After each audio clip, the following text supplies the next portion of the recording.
So Furiosa, a Mad Max saga, is actually a continuation into the Mad Max universe, and it's actually a prequel. It follows Furiosa and it answers the ever important question of where she got that badass robotic arm from the trailer. But in all seriousness, for those that are unfamiliar, the Mad Max movies are some old school action movies, a lot of car chases, explosions, they'll put some hair on your chest. And Furiosa is a movie I've been looking forward to all year. It's one of my most anticipated movies of the year. I absolutely loved Mad Max Fury Road, thought that movie was phenomenal. I've watched it a handful of times. I was really looking forward to seeing what they would do in this franchise, how they would keep it going forward. This movie expands on the Mad Max universe, gives us a little bit more of a backstory to it than we already had, and it follows Furiosa from her childhood into her adulthood, played by Anya Taylor-Joy, kind of tells us how she got to be who she is today.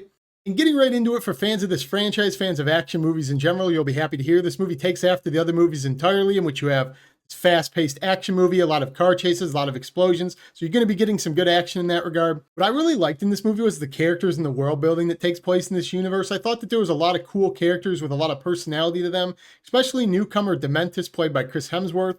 He's got some super cool, funny things going on where he's got this like 3 motorcycles in front of him with chains almost like horses, and he's riding in a chariot. Like, I thought it was really cool design for a set piece. This movie has Anya Taylor-Joy as Furiosa, and I was really happy to see that casting because I've always been a big fan of her. I liked her in The Queen's Gambit, Last Night in Soho, The Menu, basically anything she's been in. I thought she did a really good job. And for what she's given, I think she does a good job in this movie, but she has a lot of like non-speaking time on screen, so she can only do so much.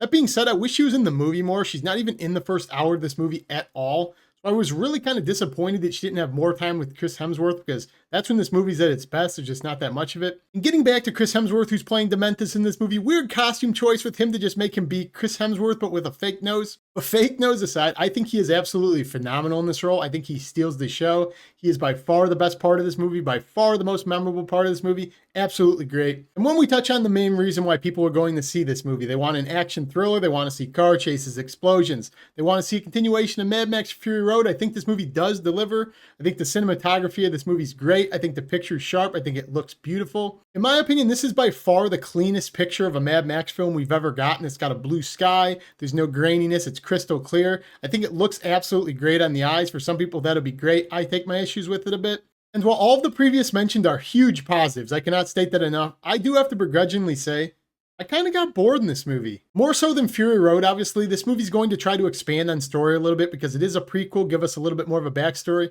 And I just found that the story hopped around a lot between the towns, and every time that happened, I kind of just wanted the story to go away, and my like little peon brain just wanted more explosions to go boom, more Dementis on screen. And while I mentioned that this picture is beautiful, and I stand by that, I think the way this movie's filmed is fantastic, some of the techniques, the way it looks. To me, this movie was just entirely too colorful for a Mad Max universe, and you'll know what I mean if you've seen the trailer, but this movie's not grainy at all. It's just perfectly blue skies. It's perfectly clear. Doesn't really fit the tone of a Mad Max movie in my eyes. There's also a good bit of graphic violence in this movie, like cuts and injuries and things like that. And to my knowledge, none of it was done practically. It was all done CGI. Or if it was done practically, it was just very bad practical effects. And that's actually going to segue me into my biggest issue with this movie. And I actually noticed this during the first very major action scene, in which you have the big car chases, the Fury Road scenes. And the first of the two things is the score and the music. And it's basically non-existent during the chases in this movie. And to me, that hurt the movie a lot. And if you've seen Fury Road, you know how iconic that is. That beating, like it kept playing through all of the chases that gave it this high tension thing. Not in this movie, thinks it hurts a lot and it shows. But by far the most important thing is that CGI is abundantly used in this movie. And if you've seen Fury Road, it's almost all practical. It's what set that movie apart, won it a bunch of awards. This movie, the exact opposite. It's almost all CGI. And if I'm being blatantly honest, it's not good CGI. It felt like in this movie they wanted to expand on everything. They wanted the scale of everything to just be much bigger. They wanted bigger buildings, bigger explosions, bigger set pieces.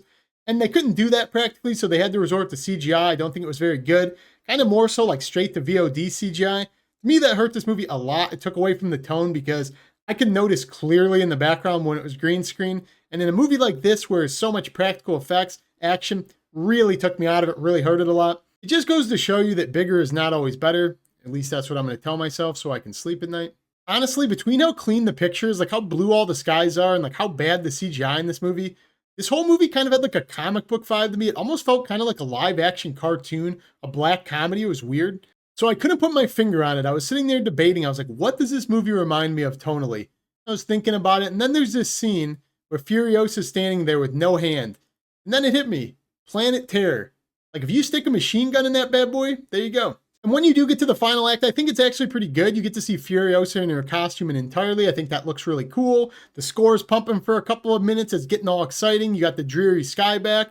And it just kind of ends abruptly. And it's like, kind of want a little bit more. So yeah, I think this movie's kind of a mixed bag. It has some really good stuff that's going for it, but also some stuff I really didn't like. But it does beg the question. Do you have it in you to make it epic? Nah, but you could do worse, and you probably have. So did you see Furiosa? What did you think of it in comparison to Fury Road? Comment down below, let me know. If not, comment down below, let me know what your favorite Mad Max movie is, or if you liked Fury Road. If you haven't subscribed already, what the hell are you waiting for? But that's all I got in this video. I'll see you in the next one. Peace.